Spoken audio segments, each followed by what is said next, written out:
Freedom Guy 55 here again. I don't know, but I don't know what it was, or what it is, or whatnot. Maybe it was because I was 11 years old when this movie came out, or whatnot. But basically, I really do like The Rocketeer. I think that it actually really is a good movie. I don't know what it is about other people, because on IMDb it's like got only about like half. It's got 6.2. I'm like always wondering why. I mean, the one thing is that the movie works extremely very well. But let me give you a brief history of this particular film. Well, anyway, in the beginning, basically this movie is based upon a comic book that came out in 1982 that was made by artist and illustrator Dave Stevens. He was behind the illustrations of Betty Page and such like that.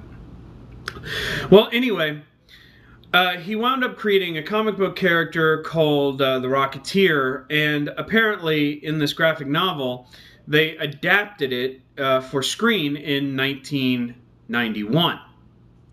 Well,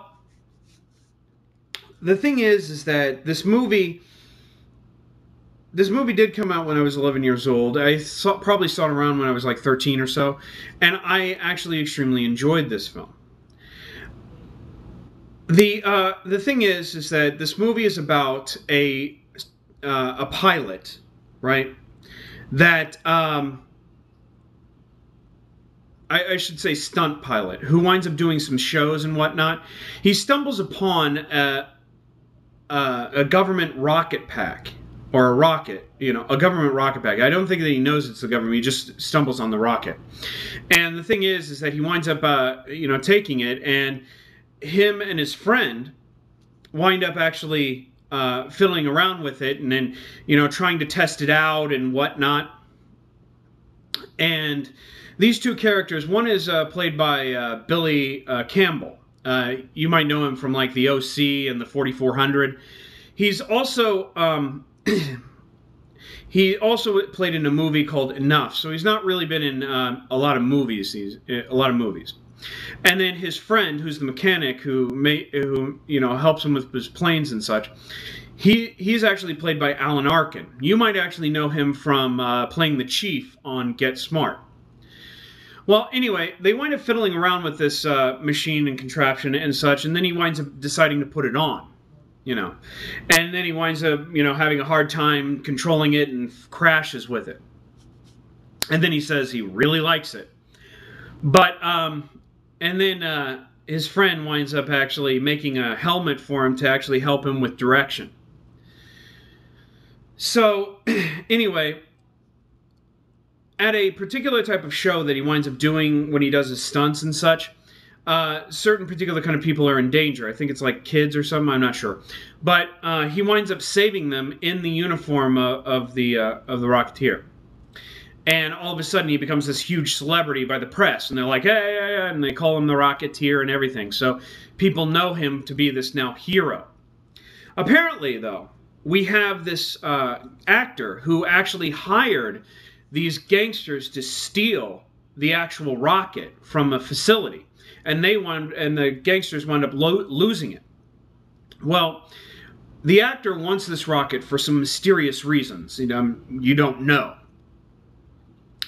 But the thing is that this actor is named Neville Sinclair, and it's played by Timothy Dalton, and he really plays a very good role in this movie. I really do like him being a kind of sleazebag and such like that. He doesn't play like a really menacing character until a particular kind of reveal at the end. But most of the time, he's just this really big sleazebag. And he hires these gangsters, and the one that leads the gangsters is played by Paul Sorvino. You might know Paul Sorvino from Repo, the Genetic Opera. He played the villain in it. He also played one of the fathers in the modern-day Romeo and Juliet movie with Leonardo DiCaprio and Claire Danes. Well, anyway, he also is the father of Mira Sorvino, who won an Oscar for Mighty Aphrodite. Well, anyway, he winds up actually playing the lead gangster in this movie. And he does actually play a good role. And the interesting thing is that this movie has so much of a good supporting cast. It's amazing. I just really love it. But anyway, the actor finds out that this the rocketeer winds up actually having this rocket. So the hero has the rocket that he wants. So they're going to actually try to find out who it is and such. The movie develops very well. Also, there is a love interest in this film, which I think got pushed a little bit to the corner, and I think that's one of the bad things about this film. But she got pushed to this corner, but she actually does play a very good role, though. And of course, she's played by Jennifer Connelly. You might know her from A Beautiful Mind, where she won an Oscar. So we got some interesting things. You got some Oscar winners here. Or at least, you got some people who are connected to Oscar winners, I should say, and then one that actually is an Oscar winner. But anyway, the thing is, the whole movie develops quite nicely, and I never felt so out of place in this film. It was like, I felt like I was actually in the 1940s. Even when you had a jetpack in the film that actually really marvels even to today's standards, it still just didn't feel out of place. And I felt that was really cool about the film. The set design, the costume design was really well done. And I thought the story developed really nicely. I don't know why everybody else has a bug up their ass about this film being bad, but I actually really like this film. There's mysteries in the film that have to be developed, and there's also a reveal about, and when we actually learn about the rocket, it's actually learned about in an interesting and in an interesting and different way, and it works very well. And also, there's a kind of an extended cameo with Terry O'Quinn. You might know him from the guy who's the bald guy on Lost. He actually plays Howard Hughes in the movie. And he actually looks in some ways like Howard Hughes a little bit in this movie as well. So it's pretty cool. So, I mean, the costume design, the set designs really make a kind of nostalgic 40s type of concept. I mean, it really made me feel like I was in the 40s. It's not nostalgia. This movie's more nostalgia than actually the 1940s for me because I wasn't born then. But at the same time, I still liked the feel of it. It made me feel like I was in the 1940s. The supporting cast is great. The story develops nicely. The one thing that's the problem about it is Jennifer Connelly gets put in the corner too much, and I think that also the main character, Billy Campbell, is not as good as the rest of the supporting cast. Even though that he's not a bad actor, he just doesn't actually shine as much as the rest of the supporting cast does. I mean, Alan Arkin to Jennifer Connelly to even Timothy Dalton. But at the same time, I really do think that this film works very well, and there's an actual action sequence at the end that's put on a Zeppelin that's really awesome.